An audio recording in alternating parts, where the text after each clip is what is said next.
திருநீரினால ரோகத்தை தீர்க்கக்கூடிய ஒரு அற்புதமான ஆலயம். நாடி வருவோருக்கு கலியுக கண்கண்ட தெய்வமாக, கருணையின் வடிவமாக, அவதார புருஷனாக நம்ம எல்லாரையும் ஆட்கொள்ளக்கூடிய பாபா அப்படின்னக்கூடிய அப்பா அப்படின்னு சொல்லக்கூடிய அனைத்து விதமான குலதெய்வம் தெரியாதவங்களுக்கு கூட குலதெய்வமாக இருந்து அனுகிரகம் பண்ணக்கூடிய ஒரு அற்புதமான ஆலயம் எங்க இருக்குன்னா, தான் தோண்டி ருத்ரஸ்ரீ சீரடி சாய்பாபா ஆயுர் தேவி ரிஷிகள் பீடம் புவனேஸ்வரி கஷேத்திரம் மறைமலை நகர்ல மட்டும்தாங்க இருக்கு. பாபா 18/8/2016 பூமியை பிளந்து வெளியே வந்தாரு. ஸோ வந்த நாள்ல இருந்து இந்த நிமிஷம் வரைக்கும் அவர் திருமேனிலேருந்து வரக்கூடிய அந்த திருநீர் பிரசாதம் தான் கொடுக்குறோம். ஸோ இப்போ வரப்போற 18/8/2025 பாபா வந்து 10 ஆண்டுகள் நிறைவாகுது. ஸோ 10 ஆண்டுகள் நம்ம எடுத்து வைக்க போகிறோம். ஸோ எல்லாருமே அந்த விசேஷமான நாட்களில் கண்டிப்பாக வந்து கலந்துக்கணும்.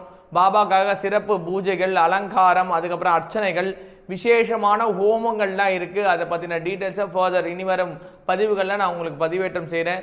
ஸோ குரு அருள் இல்லையேல் திருவருள் இல்லை. அதாவது குரு பார்க்கில் கோடி நன்மை. குரு அருள் இருந்தாதான் திரு அருள்னு சொல்லக்கூடிய தெய்வத்தின் அருள் கிடைக்கும். பாபா சொன்ன ஒரே வாசகம் நம்பிக்கை, பொறுமை. சப்தா மாலிக் ஏகே அப்படின்னா என்ன அர்த்தம்னா, இறைவன் ஒருவனே. இறைவனுக்கு உருவம் கிடையாது, இறைவனுக்கு ஆண் பெண் பேதம் கிடையாது, இறைவன் ஒளி சொரூபமானவன். அதனால தான் நம்ம ஆலயத்தில் எங்கே பார்த்தாலும் விளக்குகளாக ஏற்றி வச்சுருப்போம்.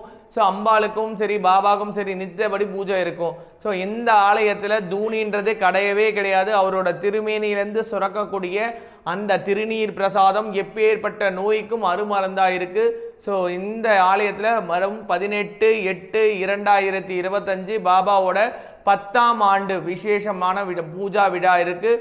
மறவாது எல்லாரும் வந்து கலந்துக்கோங்க. அதில் என்னென்ன பூஜைகள், என்னென்ன ஈவெண்ட்ஸ் இருக்குது, அதில் எப்படி நம்ம பார்ட்டிசிபேட் பண்ணலாம், உங்களால் என்ன கைங்கரிகள் பண்ண முடியும் அப்படின்றத இனி வரும் பதிவுகளை தொடர்ந்து நம்ம பார்க்க இருக்கோம். நன்றி, வணக்கம்.